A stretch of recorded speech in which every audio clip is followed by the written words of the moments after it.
전 세계가 놀랐습니다. 한국이 이걸 더 정확하게 잡아낸다고? 미국이 처음으로 공포를 느낀 순간이었습니다. 새벽 2시, 나토 우주방위센터 경보가 폭발하듯 울렸죠. 동부가 상공 GPS 블랙아웃. 항로를 잃은 여객기 수십 대, 오차 수십 킬로미터. 미국도 유럽도 문제를 잡지 못한 바로 그때. 정적을 깨고 등장한 건 뜻밖에도 한국의 비밀 위성 3기, KPS 시험망이었습니다. 전 세계 전문가들이 충격에 빠진 사이, 한국은 말없이 단 하나의 데이터로 하늘을 되살려냈습니다. 그리고 단 한 달 뒤, 2025년 11월 27일 1시 13분, 누리호 4차 발사가 하늘을 가르며 올라갔죠. 마하 20, 6000도 ICBM 재진입체 수준. 이건 단순한 기술이 아닙니다. 한국이 조용히 준비해온 전략적 독립의 서막이었습니다. 지금부터 밝혀질 내용은 단순한 기술 설명이 아닙니다.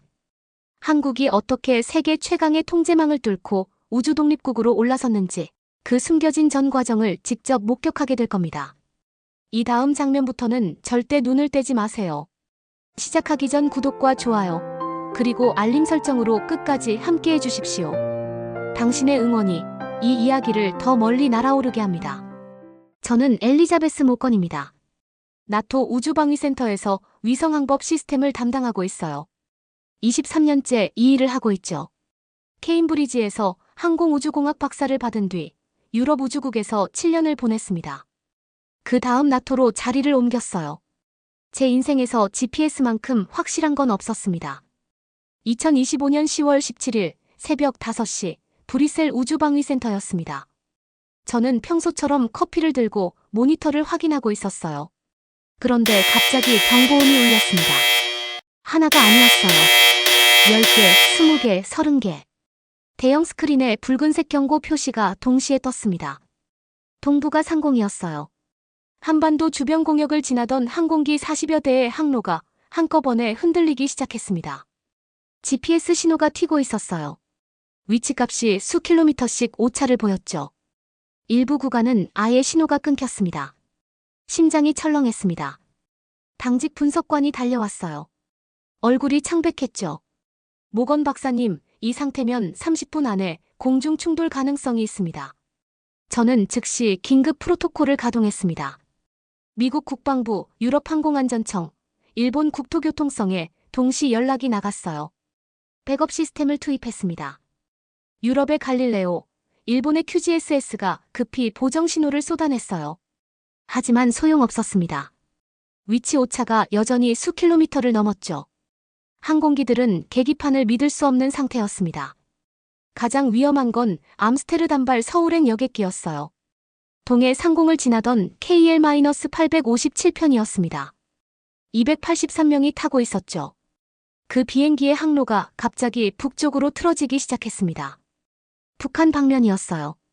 숨이 막혔습니다. 조종사는 계기가 엉켜서 정확한 위치를 모르고 있었습니다. 관제센터는 백업 데이터로 유도하려 했지만 오차가 너무 커서 정확한 지시를 내릴 수 없었어요. 회의실에 공포가 번졌습니다. CNN과 BBC에서 속보가 떴죠. 동부가 상공 GPS 대란, 여객기 수십 대 위기. 저는 떨리는 손으로 전화기를 들었습니다.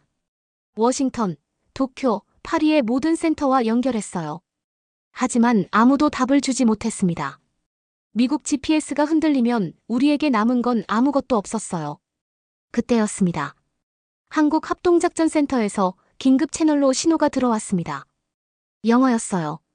차분하지만 단호한 목소리였죠. 나토 우주방위센터, 여기는 대한민국 합동우주작전센터입니다. KPS 시험 위성 데이터를 실시간으로 열겠습니다. 동부가 구간만이라도 우리가 잡겠습니다. KPS. 처음 듣는 이름이었습니다. 저는 당황했어요. 하지만 다른 선택지가 없었습니다.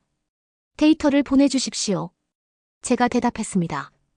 3분 뒤 한국에서 보정 데이터가 들어오기 시작했습니다. 화면에 파란색 궤적선이 그려졌어요. 오차가 급격히 줄어들었습니다. 수 킬로미터에서 수백 미터로 다시 수십 미터 단위로 떨어졌죠. 믿을 수 없었습니다. 유럽 항공관제센터에 즉시 데이터를 공유했습니다. 미국 FAA에도 전송했어요. KL-857편의 항로가 안정되기 시작했습니다. 조종사가 정확한 위치를 되찾았어요. 비행기는 천천히 안전한 항로로 돌아왔습니다. 15분 뒤 동북아 상공의 모든 항공기가 정상 궤도를 회복했습니다.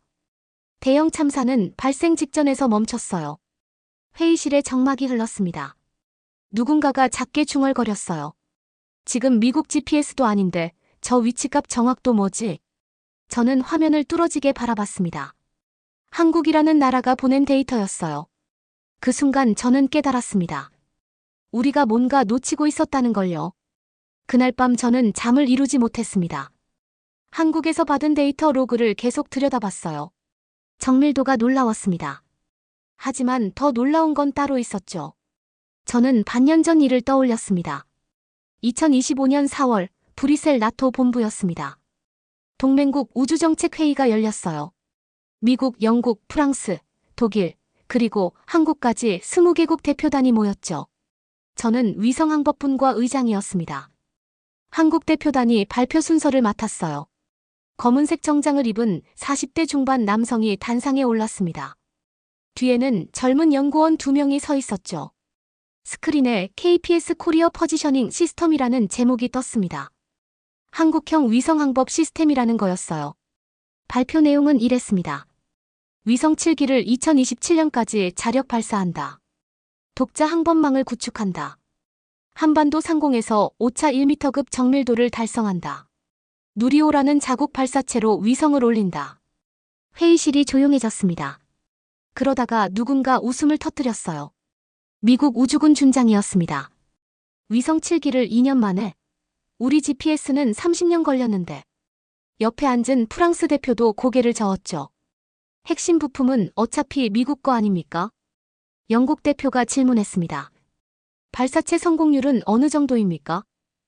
한국 대표가 대답했어요. 누리호는 현재 3차 발사까지 완료했고 성공률은 100%입니다. 회의실에서 낮은 웃음이 새어나왔습니다. 독일 대표가 말했어요.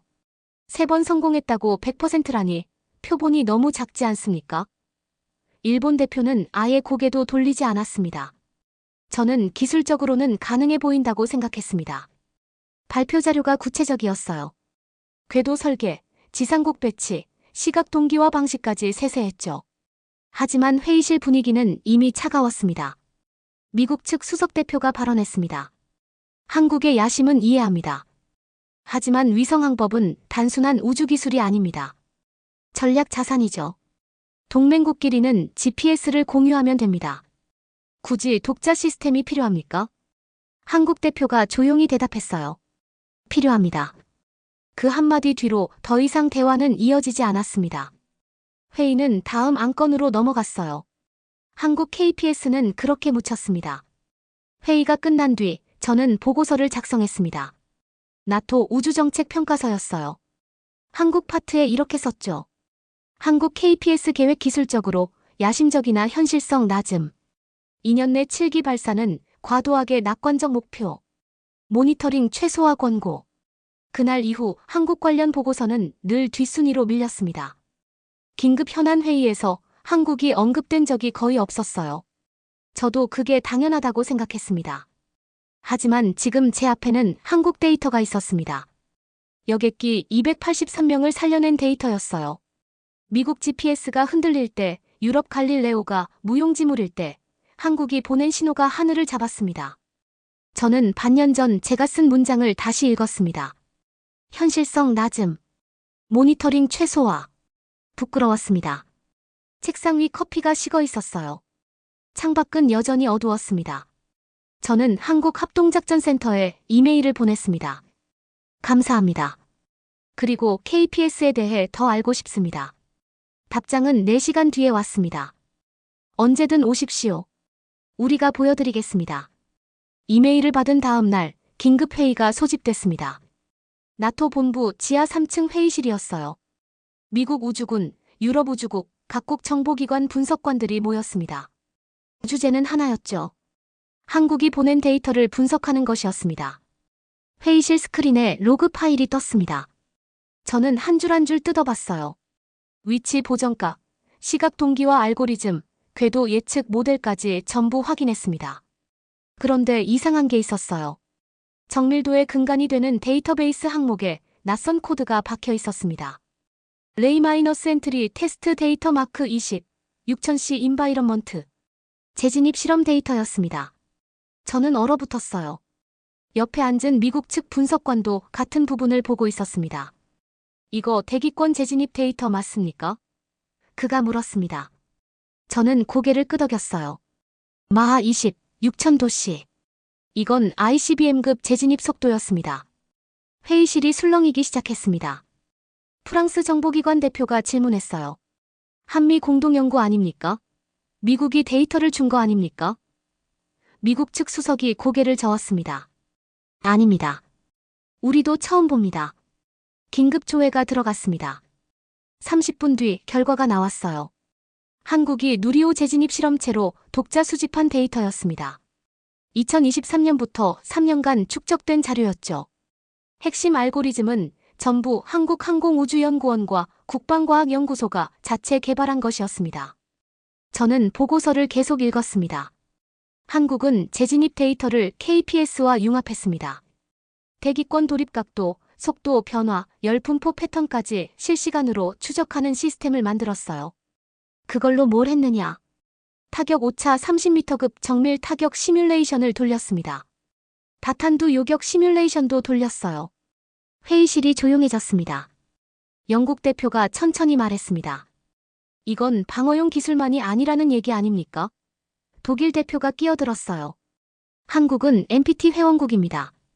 핵무기 없습니다. 미국 측 수석이 차갑게 대답했습니다. 핵탄두가 없어도 재진입체는 만들 수 있습니다. 정밀 타격 능력이 있으면 전략무기입니다. 논쟁이 이어졌습니다. 한국 통제를 강화해야 합니다. 프랑스 측이 말했어요. 수출 통제 리스트에 올려야 합니다.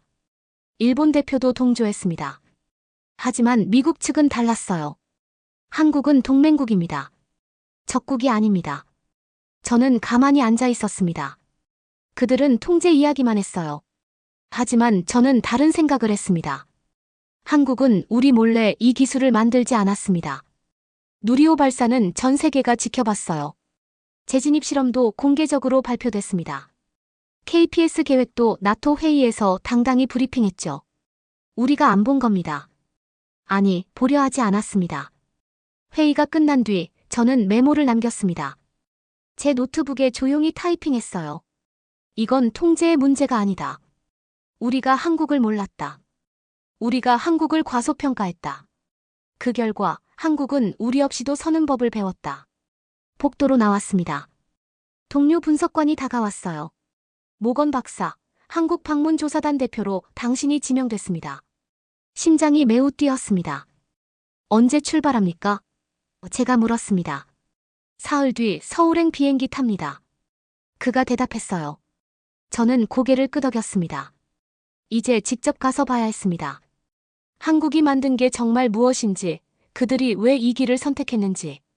답은 서울에 있었습니다. 인천공항에 내렸을 때는 오후 5시였습니다.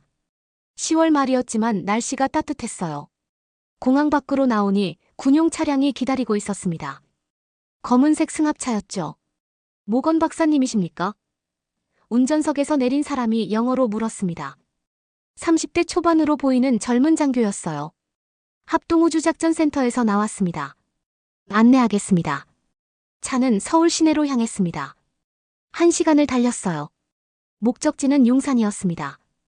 합동군사대학이라는 건물 앞에서 차가 멈췄죠. 여기서 내리십시오. 건물은 생각보다 평범했습니다. 하지만 들어가자마자 분위기가 달라졌어요. 보안 검색대를 3번 통과했습니다. 신분증을 확인하고 지문을 찍고 망막을 스캔했죠. 엘리베이터에 탔습니다. 버튼에는 지하 15층까지 있었어요. 젊은 장교가 제일 아래 버튼을 눌렀습니다. 엘리베이터가 내려갔어요. 1층, 5층, 10층. 귀가 먹먹해졌습니다. 지하 60m였죠. 문이 열렸습니다. 숨이 멎었습니다. 거대한 작전실이 펼쳐졌어요. 천장 높이가 10m는 좋게 됐습니다. 정면에는 곡면 스크린이 벽 전체를 덮고 있었죠. 양옆 벽면에도 모니터들이 빼곡했어요. 워싱턴 펜타곤 상황실보다 더 최신형이었습니다. 어서 오십시오. 중년 남성이 다가왔습니다. 군복을 입고 있었어요. 어깨에 별 2개가 달려 있었죠. 강혜진 준장입니다. 합동우주작전센터장을 맡고 있습니다. 악수를 나눴습니다. 그의 손은 단단했어요. 여기가 중심입니다. 강혜진이 말했습니다. 우리 KPS 위성을 관제하고 데이터를 분석하고 실시간으로 배포하는 곳이죠. 스크린에는 한반도 상공이 떠 있었습니다. 파란 점 3개가 궤도를 그리고 있었어요. KPS 시험 위성들이었습니다. 준비한 게 있습니다. 강혜진이 손짓했어요. 옆에서 젊은 연구원이 노트북을 열었습니다. 유승호 박사입니다. 재진입 데이터 융합 책임자죠. 유승호가 고개를 숙였습니다. 그리고 시뮬레이션을 실행했어요. 다탄두 ICBM 요격 시뮬레이션입니다. 유승호가 설명했습니다. 가상 시나리오로 북쪽에서 다탄두 미사일 1기가 발사됐다고 가정합니다. 스크린에 붉은 궤적이 그려졌습니다. 미사일이 대기권을 뚫고 올라갔어요. 그러다 갑자기 여러 개로 쪼개졌습니다. 10개의 탄두가 흩어졌죠. 진짜 탄두와 가짜 미끼를 구분해야 합니다. 유승호가 계속했어요. 미국 MD 시스템 기준으로 돌리면 이렇게 됩니다. 화면이 전환됐습니다. 요격 성공률 45%. 절반도 안 됐어요. 일본 시스템으로는 이렇습니다.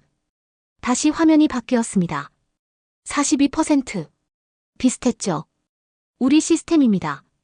KPS와 재진입 데이터를 결합한 화면이 떴습니다. 탄두들의 궤적이 세밀하게 분석됐어요. 질량, 속도, 대기권 진입 패턴이 실시간으로 계산됐습니다. 30초 만에 진짜 탄두 4개가 식별됐어요. 요격 성공률 78%. 오차 45m. 말문이 막혔습니다. 어떻게 저는 겨우 입을 열었습니다. 어떻게 이게 가능합니까? 강혜진이 조용히 대답했습니다. 3년간 재진입 데이터를 모았습니다. 누리호 실험체를 마하 20까지 가속시켜서 떨어뜨렸어요. 6000도씨 환경에서 어떻게 궤적이 변하는지, 질량에 따라 속도가 어떻게 달라지는지 전부 기록했죠. 유승호가 덧붙였습니다. 가짜 미끼는 가볍습니다. 대기 저항을 많이 받아요. 진짜 탄두는 무겁고 재진입 궤적이 다릅니다. KPS로 정밀 추적하면 30초 안에 구분 가능합니다. 저는 화면을 뚫어지게 봤습니다. 이건 제가 천천히 말했습니다. 이건 방어만을 위한 기술이 아닙니다. 강혜진이 고개를 끄덕였습니다. 맞습니다. 이 기술은 정밀 타격에도 쓸 수 있습니다. 우리가 원한다면요. 하지만 쓰지 않습니다. 유승호가 말했어요. 우리는 NPT 회원국입니다. 핵무기를 만들지 않습니다. 하지만 우리를 향해 날아오는 걸 막을 능력은 가져야 합니다. 회의실이 조용해졌습니다. 저는 깨달았습니다. 한국이 만든 건 단순한 GPS 대체품이 아니었어요. 미사일 방어막이었습니다. 동시에 전략 억지력이었죠. 핵무기 없이도 자신을 지킬 수 있다는 메시지였습니다. 보고 싶은 게 더 있습니까? 강혜진이 물었습니다. 있습니다. 저는 대답했어요. 전부 보고 싶습니다. 강혜진이 자리에 앉으라고 했습니다. 회의 테이블이었어요. 유승호가 커피를 가져왔죠. 저는 한 모금 마셨습니다. 쓴맛이 강했어요. 질문이 있습니다. 제가 먼저 입을 열었습니다. KPS는 2027년 완성 목표 아니었습니까? 아직 계획 단계 아닙니까? 강혜진이 미소를 지었습니다. 옆에서 유승호가 노트북을 조작했어요. 스크린이 바뀌었습니다. 지구 궤도 화면이 떴죠. 파란 점 3개가 나타났습니다. KPS 1호, 2호, 3호입니다. 강혜진이 말했습니다. 이미 떠 있습니다. 저는 눈을 의심했습니다. 뭐라고요? 누리호 1차 발사 때 KPS 1호를 올렸습니다. 유승호가 설명했어요. 2023년 6월이었죠. 2차 발사 때 2호, 3차 발사 때 3호를 올렸습니다. 머릿속이 하얘졌습니다. 저는 급히 제 태블릿을 꺼냈어요. 나토 보고서를 열었습니다. 한국 우주발사 기록을 확인했죠. 누리호 1차 성능검증 위성 탑재, 누리호 2차 과학기술 위성 탑재, 3차 차세대 소형 위성 탑재, 전부 과학 실험용이라고 적혀 있었습니다. 이게 저는 떨리는 목소리로 물었습니다. 이게 전부 KPS 시험 위성이었습니까? 강혜진이 고개를 끄덕였습니다. 거짓말은 안 했습니다. 과학 실험도 맞으니까요. 다만 전부 말하지 않았을 뿐이죠. 충격이었습니다. 나토 회의실에서 한국 대표가 KPS 계획을 발표했을 때 우리는 비웃었어요. 2년 안에 7기를 올린다고 불가능하다고 했죠. 하지만 한국은 이미 3기를 띄워놓은 상태였습니다. 3년 전부터였습니까? 제가 물었습니다. 그렇습니다. 유승호가 대답했어요. KPS 1호는 3년째 데이터를 보내고 있습니다. 궤도 정밀도, 시각 동기화, 보정 알고리즘 전부 실전 검증을 마쳤어요. 저는 화면 속 파란 점들을 바라봤습니다. 한반도 상공을 도는 세계의 위성이었어요. 여객기 283명을 살린 바로 그 위성들이었죠. 왜 공개하지 않았습니까? 제가 물었습니다. 강혜진이 잠시 침묵했습니다. 그러다 천천히 입을 열었어요. 공개하면 통제당합니다. 그가 말했습니다. 우리가 독자 GPS를 만든다고 하면 미국이 가만히 있겠습니까? 핵심 부품 수출을 막을 겁니다. 기술 이전을 중단하겠죠. 동맹 차원에서 압박이 들어올 겁니다. 유승호가 덧붙였습니다. 실제로 일본이 QGSS 만들 때 그랬습니다. 미국 눈치를 봐야 했어요. 중국 베이더호는 아예 적대시당했죠. 우리는 다른 길을 택했습니다. 조용히 만드는 길이었습니까? 제가 물었습니다. 맞습니다. 강혜진이 대답했어요. 과학 실험용이라고 하면 아무도 신경 쓰지 않습니다. 누리호는 우리 땅에서 우리 돈으로 쏘는 발사체니까 허락받을 필요도 없었어요. 그렇게 하나씩 올렸습니다. 저는 깊은 한숨을 쉬었습니다. 그럼 나토 회의에서 발표한 건 뭐였습니까? 제가 물었습니다. 2년 안에 7기 완성 계획이라고 했잖습니까? 강혜진이 미소를 지었습니다. 진실입니다. 4호는 다음 달에 올라갑니다. 5호와 6호는 내년 상반기, 7호는 2027년 초입니다. 정확히 2년 안에 완성됩니다. 이미 3기가 떠 있는데 나머지 넷을 올리는 거였군요. 제가 중얼거렸습니다. 그렇습니다. 유승호가 대답했어요. 7기가 완성되면 한반도 상공뿐 아니라 동북아 전역을 1m 오차로 커버할 수 있습니다. 미국 GPS 없이도요. 저는 스크린을 다시 봤습니다. 세 개의 파란 점이 천천히 움직이고 있었어요. 우리가 몰랐던 위성들이었습니다. 아니, 보려 하지 않았던 위성들이었죠. 과학실험용이라는 이름 뒤에 숨겨진 진짜 의미를요. 우리 위성을 우리 발사체로 올리는데 강혜진이 조용히 말했습니다. 미국 허락이 필요합니까? 대답할 수 없었습니다. 그건 질문이 아니었어요. 선언이었습니다. 한국은 이미 우주주권을 행사하고 있었습니다. 조용히 하지만 확실하게요. 다음 발사를 보고 싶습니다. 제가 말했습니다. 11월 26일입니다.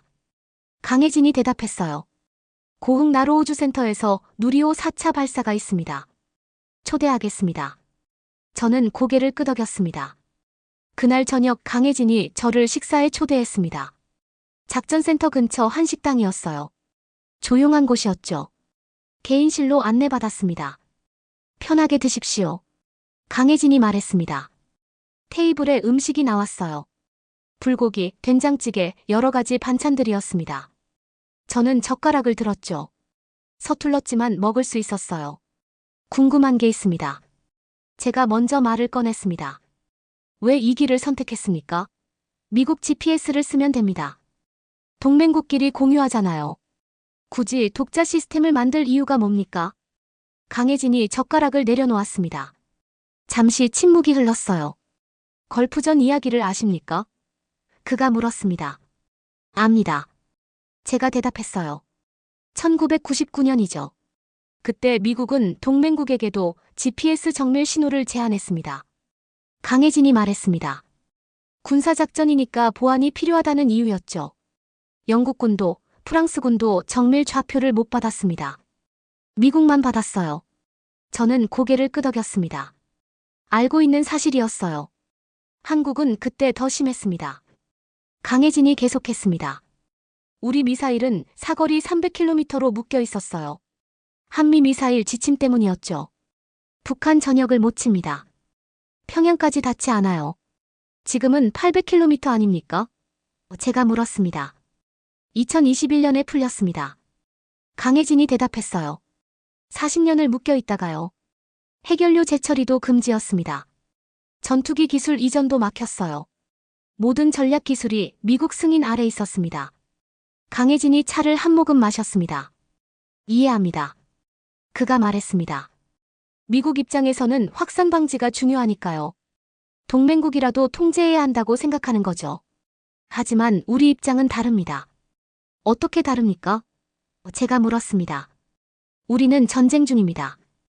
강혜진이 조용히 말했어요. 휴전 중이지 전쟁이 끝난 게 아닙니다. 북쪽에는 핵무기가 있어요. 미사일이 수십 기 있습니다. 서울까지 50km밖에 안 됩니다. 그의 목소리가 낮아졌습니다. 그런데 우리 운명이 미국 손에 달려 있습니다. GPS 신호를 미국이 끄면 우리 미사일은 목표를 못 찾아요. 전투기도 정밀 타격을 못합니다. 미국이 승인 안 하면 우리는 우리 땅을 지킬 무기조차 제대로 못 만듭니다. 저는 아무 말도 하지 못했습니다. 우린 미국을 적으로 보는 게 아닙니다. 강혜진이 말했습니다. 미국은 동맹입니다. 70년 넘게 함께 싸운 나라예요. 하지만 동맹이라는 건 서로 의지하는 관계 아닙니까? 한쪽이 모든 걸 쥐고 있으면 그건 보호자와 피보호자입니다. 선택권의 문제군요. 제가 말했습니다. 맞습니다. 강혜진이 고개를 끄덕였어요. 우리는 선택하고 싶습니다. GPS를 쓸지 말지, 미사일을 얼마나 멀리 보낼지, 어떤 기술을 개발할지. 우리 운명을 우리가 결정하고 싶은 겁니다. 저는 천천히 숨을 내쉬었습니다. 유럽도 똑같습니다. 제가 말했어요. 그래서 갈릴레오를 만들었죠. 미국 GPS에만 의존하지 않으려고요. 압니다. 강혜진이 미소를 지었습니다. 우리도 같은 길을 가는 겁니다. 다만 우리 방식으로요. 식당이 조용했습니다. 저는 처음으로 한국의 KPS를 다른 시선으로 봤습니다. 통제 불능 리스크가 아니었어요. 주권 회복의 도구였습니다. 작은 나라가 살아남기 위해 선택한 길이었죠. 미국은 어떻게 반응할까요? 제가 물었습니다. 이미 알고 있습니다. 강혜진이 대답했어요. 여객기 사고 이후 데이터를 전부 분석했을 겁니다. 곧 압박이 들어올 거예요. 그럼 어쩌실 겁니까? 대화하겠습니다. 강혜진이 말했습니다. 우리는 동맹을 버리지 않습니다. 다만 동맹이 명령 관계가 아니라 함께 성장하는 관계가 되길 바랄 뿐입니다. 저는 고개를 끄덕였습니다. 그날 밤 저는 한국이 왜 이 길을 선택했는지 이해했습니다. 그들은 미국을 떠나려는 게 아니었어요. 미국 옆에 설 수 있는 나라가 되려는 것이었습니다. 동맹은 보호자와 피보호자가 아니라 각자 설 수 있는 나라끼리의 선택이라는 강혜진의 말이 귓가에 맴돌았습니다. 11월 26일 전남 고흥이었습니다. 나로우주센터에 도착한 건 오후 3시였어요. 서울에서 차로 4시간을 달렸습니다. 바다가 보이는 곳이었어요. 발사대가 멀리 우뚝 서 있었죠. 저기입니다. 강혜진이 가리켰습니다. 누리호 4차가 대기 중입니다. 하얀 로켓이 서 있었어요. 높이 47m였습니다. 햇빛을 받아 반짝였죠. 생각보다 컸습니다. VIP 관람석으로 안내받았어요. 유리창 너머로 발사대가 훤히 보였습니다. 발사는 밤 11시입니다. 유승호가 말했습니다. KPS 4호를 싣고 있습니다. 무게 700kg짜리 위성이에요. 저는 자리에 앉았습니다. 해가 천천히 지고 있었어요. 하늘이 붉게 물들었죠. 관람석에는 여러 나라 기자들이 모여 있었습니다. 카메라 수십 대가 발사대를 향하고 있었어요. 긴장감이 느껴졌습니다. 6시쯤 저녁을 먹었습니다. 간단한 도시락이었어요. 하지만 입맛이 없었죠. 계속 발사대를 바라봤습니다. 해가 완전히 지고 어둠이 내렸어요. 발사대의 조명이 켜졌습니다. 저녁 8시였습니다. 갑자기 제 휴대폰이 울렸어요. 브뤼셀 본부에서 온 긴급 메시지였습니다. 화면을 봤죠. 심장이 철렁했습니다. 북한 중거리 미사일 발사. 동해상 방향. 즉시 확인 바람. 주변이 술렁이기 시작했어요. 기자들도 알림을 받은 모양이었습니다. 카메라가 일제히 휴대폰으로 향했죠. CNN 속보가 떴어요. 노스 코리어 파이어즈 벌리스틱 미설 인투 이스트시. 강혜진의 휴대폰도 울렸습니다.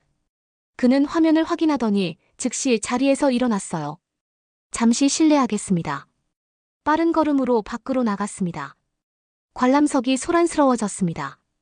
일본 기자가 전화를 걸고 있었어요.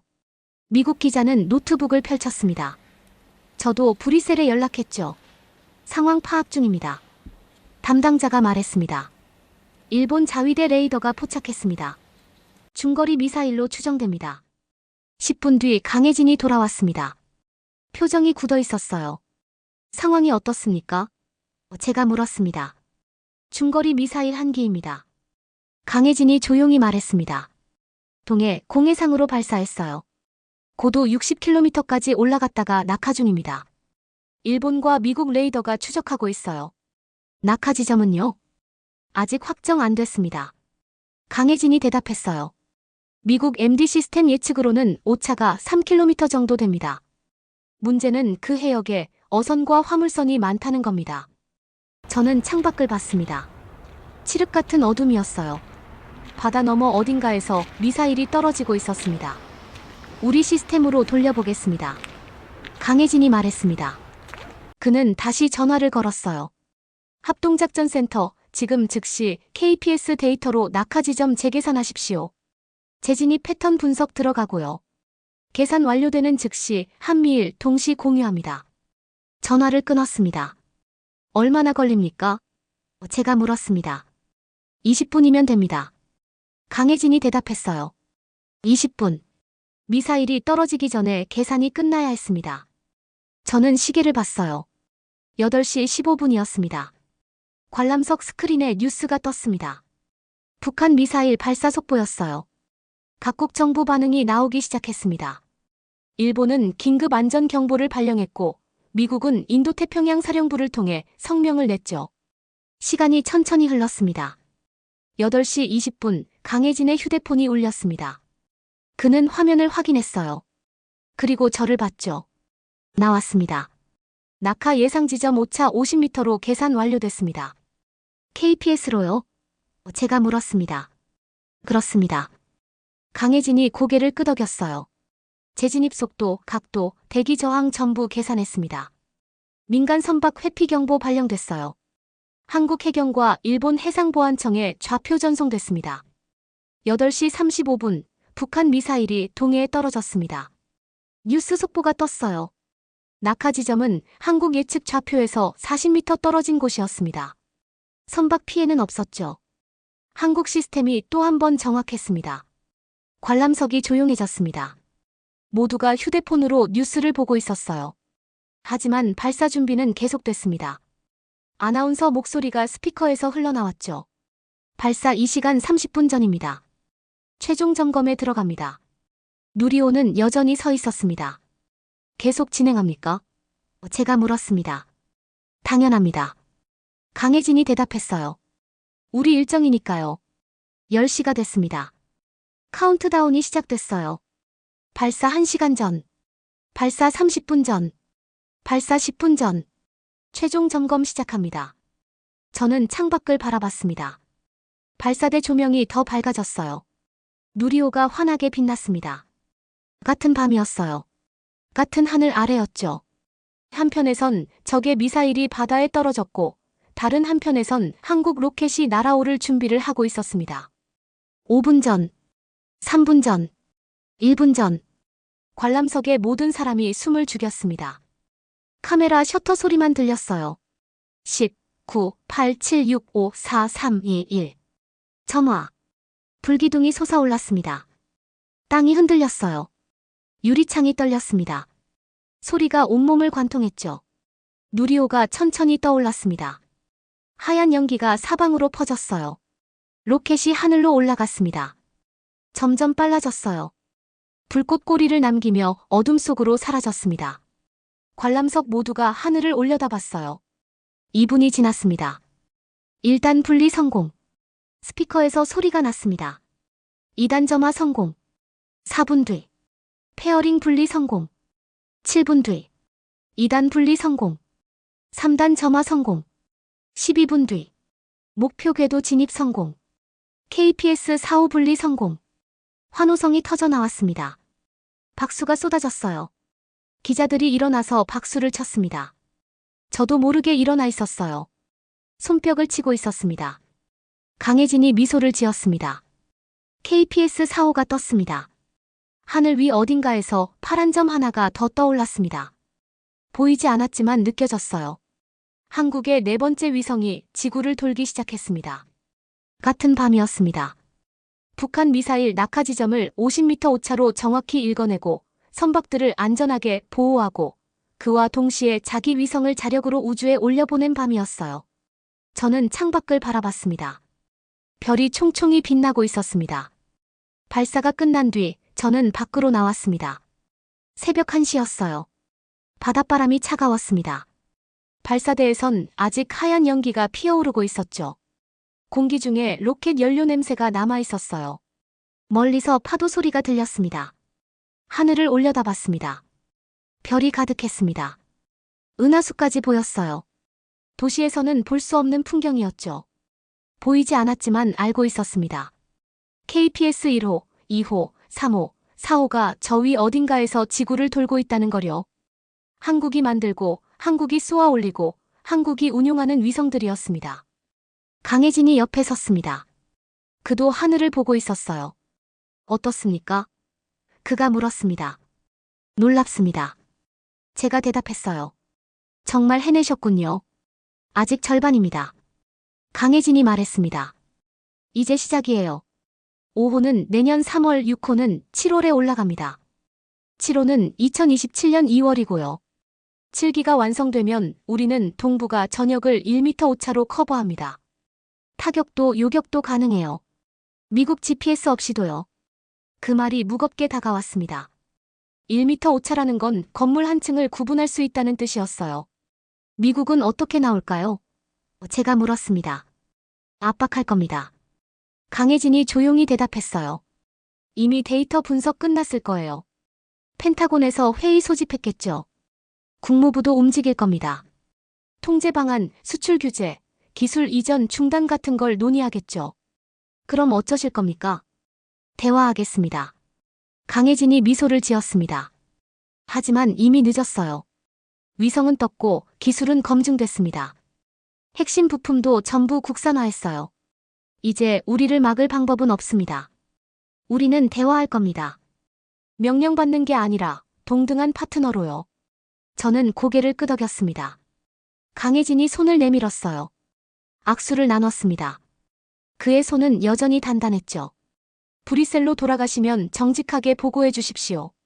그가 말했습니다. 우리가 뭘 만들었는지, 왜 만들었는지요. 우리는 적이 아닙니다. 미국도 유럽도 나토도 우리 동맹입니다. 다만 스스로 서고 싶을 뿐입니다. 우리 운명을 우리가 결정하고 싶은 겁니다. 그렇게 하겠습니다. 제가 대답했어요. 감사합니다. 강혜진이 말했습니다. 당신 같은 분이 있어서 다행입니다. 다음 날 오전 저는 서울을 떠났습니다. 인천공항으로 가는 차 안에서 창밖을 봤어요. 고속도로 양옆으로 높은 빌딩들이 지나갔습니다. 넓은 도로, 달리는 차들, 바쁘게 움직이는 사람들이었어요. 이 나라가 달라 보였습니다. 일주일 전과 똑같은 풍경인데 다르게 느껴졌어요. 작은 나라가 아니었습니다. 조용히 준비하고 위기 때 행동하고 스스로 길을 만드는 나라였죠. 공항에 도착했습니다. 체크인을 하고 출국장으로 들어갔어요. 브뤼셀행 비행기는 오후 2시 출발이었습니다. 3시간을 기다려야 했죠. 탑승구 앞 카페에 앉았습니다. 노트북을 꺼냈어요. 보고서를 써야 했습니다. 나토 우주방위센터 제출용이었죠.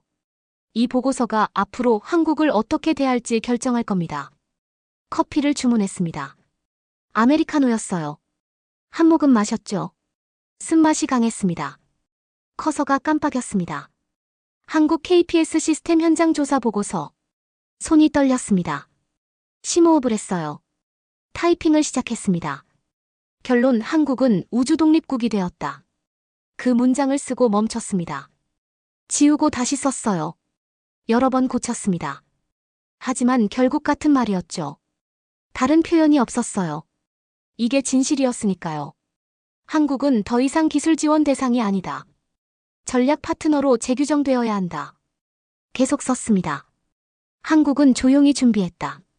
3년 전부터 위성을 올렸고 재진입 데이터를 축적했으며 시스템을 실전 검증했다. 나토와 미국이 주목하지 않는 사이 한국은 독자 항법 능력을 확보했다. KPS 시험 위성 4기는 현재 한반도 상공에서 정상 작동 중이다. 위치 정밀도는 미국 GPS 군용 신호와 동등하며 재진입 데이터 융합 시 오차 50m 이내로 탄도미사일 낙하 지점 예측이 가능하다. 이는 미국 MD 시스템보다 우수한 성능이다. 이 능력은 방어와 공격 모두에 사용 가능하다. 정밀 타격 시뮬레이션에서 오차 30m급 성능이 확인됐다. 하지만 한국은 NPT 회원국으로서 핵무기를 보유하지 않으며 기술을 방어 목적으로만 사용하겠다는 입장을 명확히 했다. 반년 전 제가 썼던 문장이 떠올랐습니다. 한국 KPS, 현실성 낮음, 모니터링 최소화. 부끄러웠습니다. 그 평가는 완전히 틀렸어요. 저는 한국을 과소평가했습니다. 아니, 보려고 하지 않았던 거죠. 중요한 것은 한국의 의도가 아니다. 한국이 선택권을 가졌다는 사실이다. 미국 GPS를 쓸지 말지, 어떤 기술을 개발할지, 어떻게 운용할지 한국이 결정할 수 있게 됐다. 이것이 진정한 의미의 우주 주권이다. 손을 멈췄습니다. 커피를 한 모금 더 마셨어요. 공항 창밖으로 비행기들이 이륙하고 있었습니다. 다시 타이핑했습니다. 동맹은 명령 관계가 아니다. 함께 성장하는 관계여야 한다. 한국은 미국을 떠나지 않을 것이다. 70년 넘게 쌓아온 동맹을 버리지 않는다. 하지만 한국은 이제 미국 뒤에 서지 않는다. 미국 옆에 서려 할 것이다. 보호받는 나라가 아니라 함께 책임지는 파트너로서 나토는 이 변화를 받아들여야 한다. 한국을 통제하려는 시도는 실패할 것이며 오히려 동맹 관계를 해칠 것이다. 대신 우리는 대화해야 한다. 한국의 능력을 인정하고 협력 방안을 모색해야 한다. 마지막 문장을 썼습니다. 2025년 11월 27일 새벽 1시 13분 한국은 우주에서 독립했다. 그 독립은 위기 때 여객기를 살리고 선박을 보호하고 미사일 낙하 지점을 정확히 예측한 신뢰 위에 세워졌다. 한국은 힘을 증명하기 전에 책임을 먼저 보여줬다. 이것이 한국이 선택한 길이며 우리가 배워야 할 교훈이다. 보고서를 저장했습니다. 탑승 안내방송이 나왔어요. 저는 노트북을 가방에 넣고 일어났습니다. 비행기에 올랐죠. 창가 좌석이었습니다. 비행기가 이륙했습니다. 서울이 멀어졌어요. 한강이 보였습니다. 빌딩 숲이 점점 작아졌죠. 구름 위로 올라갔습니다. 하늘이 푸르렀어요. 창밖으로 태양이 떠오르고 있었습니다. 비행기는 서쪽으로 날고 있었지만 동쪽 하늘이 환하게 밝아지는 게 보였어요. 새로운 날이 시작되고 있었습니다. 저는 눈을 감았습니다. 여객기 283명을 살렸던 그날이 떠올랐어요. 한국은 그날 단순히 기술을 보여준 게 아니었습니다. 자신들이 어떤 나라인지 증명했어요. 위기 때 손을 내미는 나라, 조용히 준비하는 나라, 동맹과 함께 성장하려는 나라였죠. 우리가 한국을 가르치는 시대는 끝났습니다. 이제는 우리가 한국에게도 배워야 합니다. 작은 나라가 어떻게 주권을 지키는지, 동맹을 유지하면서도 독립적으로 서는 법을 어떻게 배우는지, 힘이 아니라 신뢰로 어떻게 인정받는지, 조용한 준비가 어떻게 큰 변화를 만드는지요.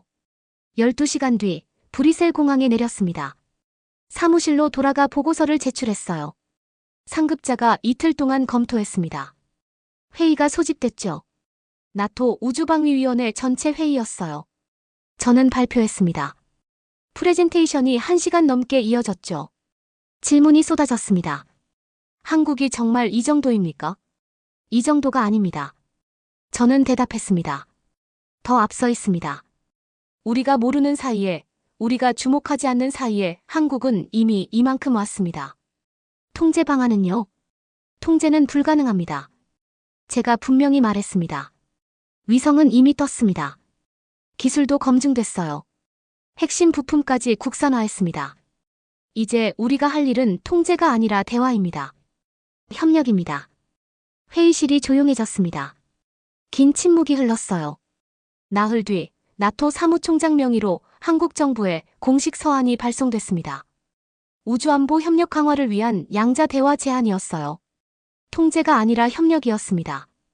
그날 밤 저는 브뤼셀 사무실 창가에 섰습니다. 밤하늘을 올려다봤어요. 별이 총총했습니다. 어딘가에서 KPS 위성들이 지구를 돌고 있을 겁니다. 조용히 하지만 확실하게요. 한국은 우주 독립국이 되었습니다. 그리고 그 여정을 처음부터 끝까지 지켜본 저는 배웠어요. 진짜 강한 나라는 큰 소리로 위협하는 나라가 아니라 묵묵히 준비하고 위기 때 행동하는 나라라는 걸요. 힘을 자랑하기 전에 책임을 먼저 지는 나라라는 걸요.